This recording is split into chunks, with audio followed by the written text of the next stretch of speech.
Sir Handel stayed shut up in the shed. Until one market day, Peter's Sam wouldn't work. He was in need of repair. Sir Handel was glad to be let out of the shed. He tried to be kind to the coaches, but they didn't trust him. They were rude and awkward.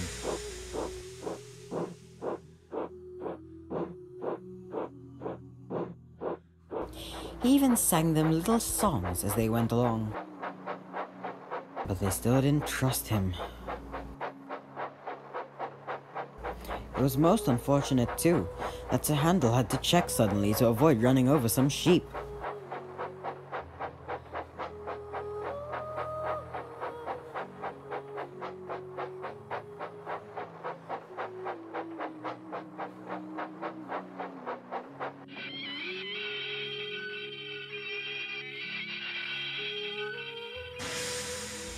"He's bumped us," yelled the coaches. "Let's pay him out." The coaches knew that there was a stretch of line before the big station. Engines had to be very careful on it, but the coaches were so cross with Sir Handel that they didn't care what they did. They arrived at the section.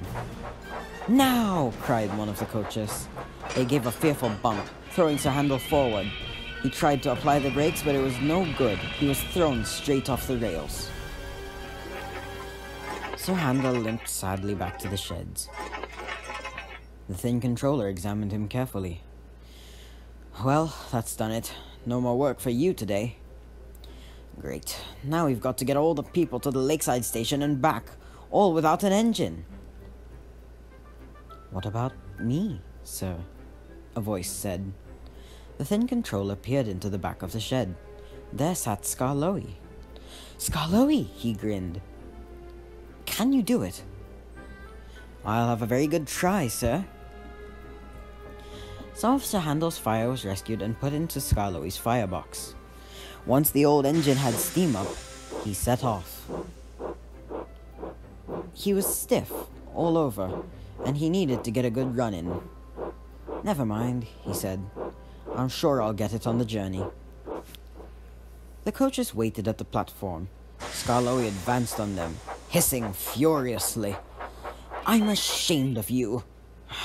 Such behavior. You could have hurt your passengers on market day too."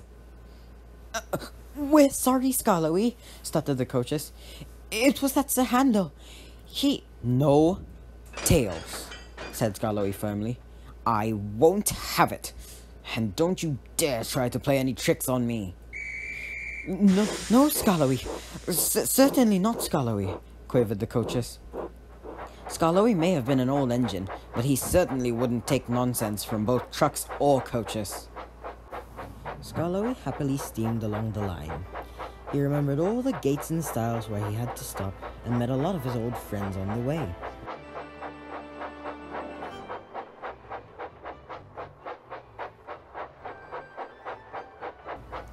Then they began the uphill climb.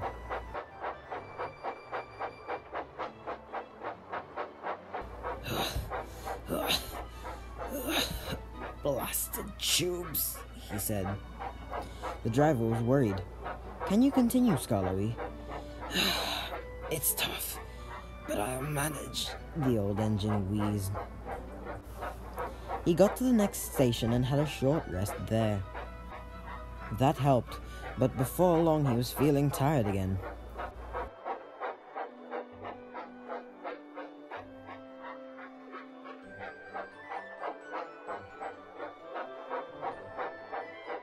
He struggled on, and they reached the lakeside station with no problem.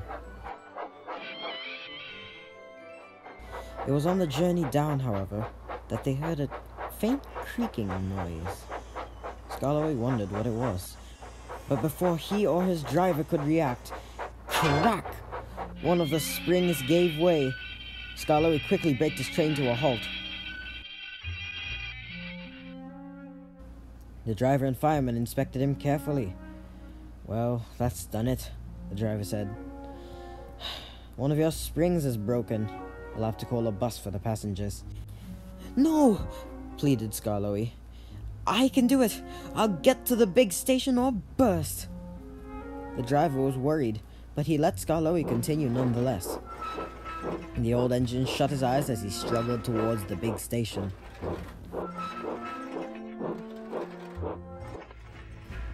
The thin controller paced the platform nervously, peering at his watch. James, with his train, waited impatiently too. They heard a horse. Then, battered, weary but unbeaten, Skarloey steamed into view.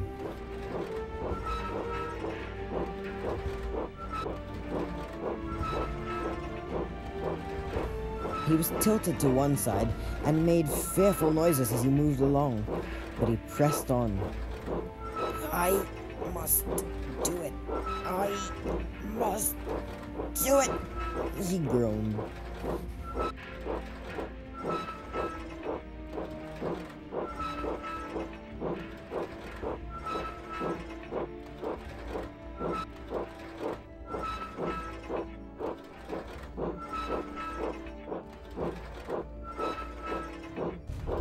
He came closer and closer to the platform.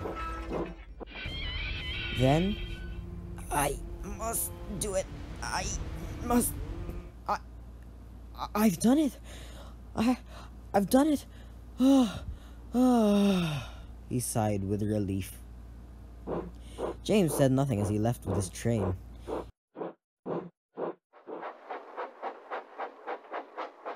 He was in awe of Skarloey's amazing deed.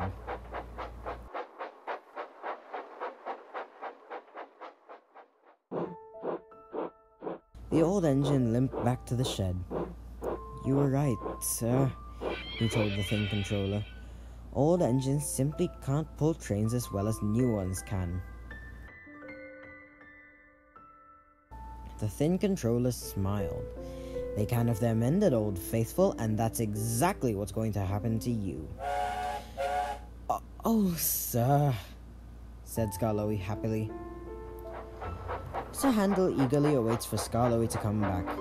He thinks Skarloey's the best engine in the world. And the coaches no longer give him trouble now, because he always handles them how Skarloey would.